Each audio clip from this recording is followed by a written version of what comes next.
Well, hey guys, in today's video, I'm just gonna answer some more of your skincare questions that I get over on my Instagram a lot, and then here in the comments on YouTube. You guys really seem to enjoy this kind of, casual Q&A style video. I used to do this a lot when I first started my channel. I would call it like the Friday Q&A. Number one question that I get a fair amount actually is in the realm of anti-dandruff shampoos, things like ketoconazole shampoo, Head and Shoulders, etc. People are always asking, is it safe to use these every day?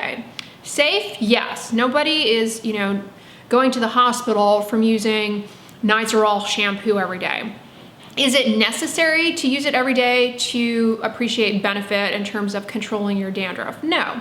Here's the way I suggest incorporating an anti-dandruff shampoo into your hair care routine is to lather it to the scalp. Let that lather sit on the scalp for a few minutes actually before rinsing it out. That will allow the active ingredient in the anti-dandruff shampoo to penetrate the scalp, and then you derive maximum benefit from it. Dandruff, it's a chronic skin condition. There's not a cure for dandruff. Yes, it can kind of burn out, but it's gonna, come and go and flare. It flares with things like stress, weather. If you get sick, you can have a flare of dandruff. Dandruff, it's not gonna go away permanently. So when you are in the throes of a flare, a lot of flakes, itch, redness, scaliness, then use it daily for like 2 weeks just to get it under control, using it exactly as I mentioned here.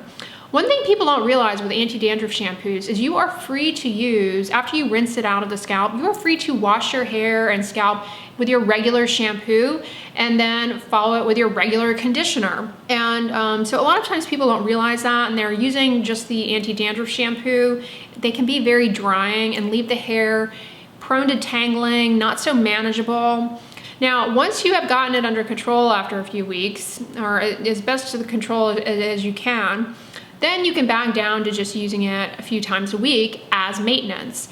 And when the dandruff is not a problem, I say keep using it a few times a week for maintenance to keep it from reduce the chances that it will flare. There's no harm in using these ingredients. They're anti-inflammatory. Many of you out there deal with something called pattern hair loss, androgenetic alopecia. This is due to a sensitivity of the hair follicle to the hormone dihydrotestosterone. And what happens is the hair follicle converts to a little baby hair or peach fuzz, and that is what leads to, over time, pattern hair loss. In men, this is most often seen as a receding hairline, and in women, a widening of the part. There is some research to suggest that they can put the brakes on that dihydrotestosterone signaling that leads to miniaturization of the hair follicle. So that's another reason to continue to use them. The medical term for dandruff is seborrheic dermatitis. But you can also have seborrheic dermatitis on other areas of the body. Any hair-bearing area can develop seborrheic dermatitis. It's not exclusive to the scalp. Commonly, it is just referred to as dandruff when it's on the scalp, but you can have it anywhere. Commonly, it can occur around the eyebrows, around the nose. In men, it can occur in the beard area. You can actually get it on the body too. If you've got seborrheic dermatitis on your face, make sure you are treating your scalp with an anti-dandruff shampoo. You also can use these anti-dandruff shampoos to treat skin on other areas of the body, including the face. Use it the same way you would treat the scalp. Lather it there, let it sit on the skin for a few minutes, and then rinse it off. You absolutely need to rinse it off. You don't want to leave it on there indefinitely because the surfactants and things in the shampoo will start to cause a lot of skin barrier disruption, and you will develop a horrific irritant dermatitis. So make sure you rinse it off. But yes, you can use anti-dandruff shampoos to other areas of the body. And it seems as though these ingredients, because they are anti-inflammatory and safe to use, sometimes they benefit other skin conditions, acne, and sometimes they can help benefit eczema as well. So provided you tolerate the ingredients okay for these conditions, give them a try, besides just thinking of them as a scalp care product. Wow, I talked about that for a lot longer than I expected. This question I got the other day: is it safe to add a small amount of baking soda to my cleanser for exfoliating? No, I do not recommend using baking soda. Don't use it on your skin or your hair. Baking soda has a high pH, it's alkaline, and that can cause a lot of disruption to the health of your moisture barrier. It can negatively influence the function of the enzymes in the skin and really lead to problems with irritation, water loss out of the skin, impaired barrier function. I don't suggest using it in the hair either, because it can really cause the hair cuticle to swell and lead to a lot of frizz, manageability issues. Yeah, don't use baking soda in your skincare. And it's not necessary to add anything to your cleanser, period. But it's not necessary to add anything to your cleanser specifically for the purposes of exfoliating, because simply the act of rubbing your fingers over the surface of the skin with a cleanser is helping to dislodge those shedding keratinocytes.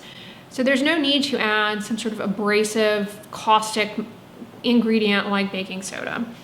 All right, number 3, what are your thoughts on pycnogenol? Pycnogenol, otherwise known as pine bark extract, it's popping up all the time in skincare products. What is it? It is an antioxidant. Antioxidants often are found in a variety of botanical ingredients. Pycnogenol is not the only one. Pycnogenol, it may help in reducing oxidative stress in the skin upon exposure to environmental stressors like UV, pollution. That oxidative stress, it causes damage to the DNA in your skin cells, different proteins, lipids in your skin. It also damages your collagen, can lead to premature wrinkling. So the idea of using antioxidants in your skincare routine is one way to kind of minimize the effects of this, provided you are using a sunscreen and protecting your skin from the sun. But sunscreen and sun protection, they don't address the pollution or smoking, which is pollution. This is a question I get a fair amount. Can I use hydrocortisone cream on my face? That is a loaded question. Hydrocortisone cream you can buy over the counter, and it is an anti-inflammatory. It's a steroid cream. Steroid creams, regardless of their potency or regardless of the type of steroid, can have side effects for the skin, especially on the skin of the face. Side effects that you can develop from using steroid creams on the face include persistent redness, discoloration, hypopigmentation. You can get atrophy of the deeper layers of the skin, leading to stretch marks. You can get perioral dermatitis, acne breakouts. You can get rosacea. So it's not something that you want to do willy-nilly. Now, that's not to say that we never, ever, ever recommend steroid creams for the face. There are a variety of skin conditions that benefit from a short-term trial of topical steroid. And for example, seborrheic dermatitis, eczema, but it is not ideal to use topical steroids on the skin of the face, in particular long-term, for the risks of all of these side effects that I mentioned. Now, to be clear, the steroid cream that you can buy, what you're asking about, hydrocortisone cream, it is a really wimpy steroid cream, the one that you can get in the store. But that's not to say that it's not possible to develop these side effects from it, especially with long-term, consistent, persistent use. Unnecessarily, you definitely can develop these side effects. Don't use hydrocortisone cream on the face without talking to your doctor first, because maybe you have a type of skin condition like seborrheic dermatitis and they've instructed you on how long to use it and where to put it and all of those things.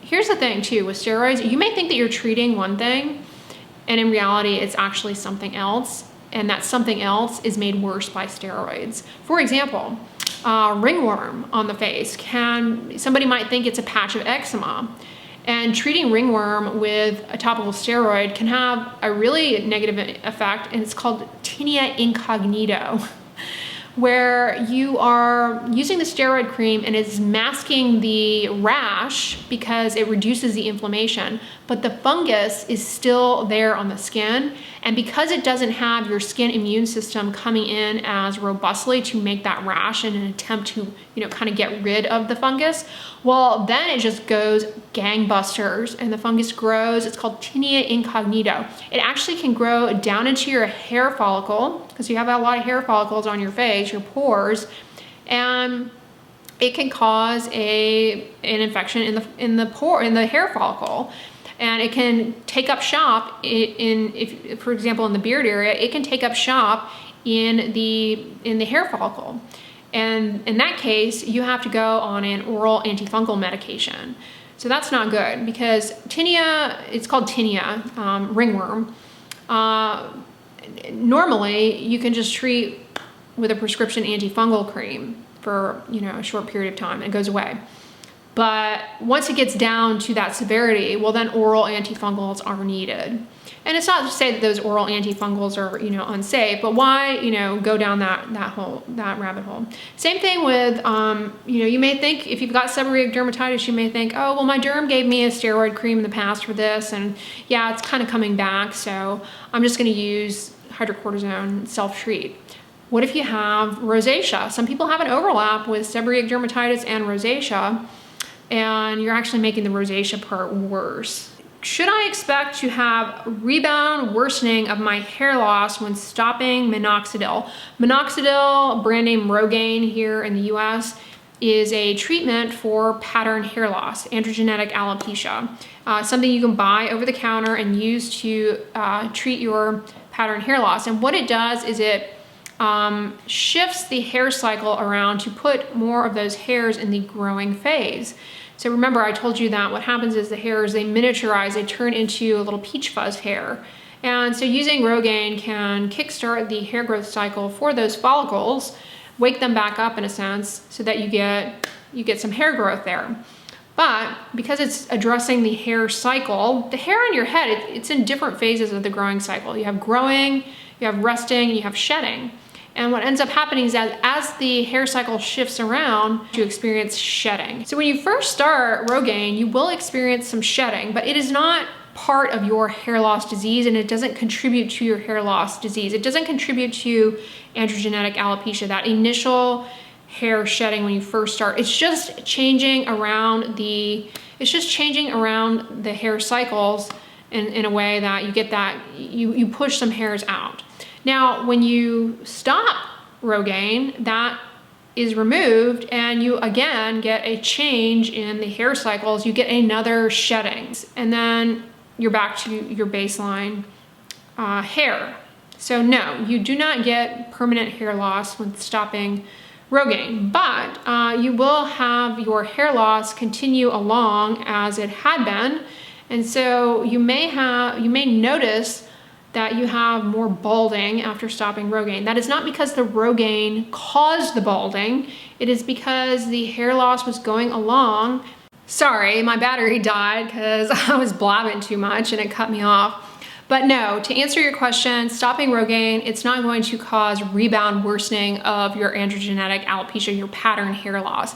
It will cause a shift in the hair cycles and lead to more shedding, but those hairs, a new hair will sprout out once the hair has been shed. So you just have to be patient with it. But to set your expectations, if you plan to use ROGAINE, you do have to understand that in the beginning you are going to have more shedding, so more hairs coming out, but that's not more hair loss. And then when you stop it, you're also going to have that shedding. All right, guys, that's going to do it for this Q&A. I hope you enjoyed it. I know you guys like this kind of informal style. Hopefully I didn't blab your ear off too much. And if you guys like these, stay tuned because either later this week or early next week, I'm going to do another one. So turn on your bell notifications so you'll know when that goes live.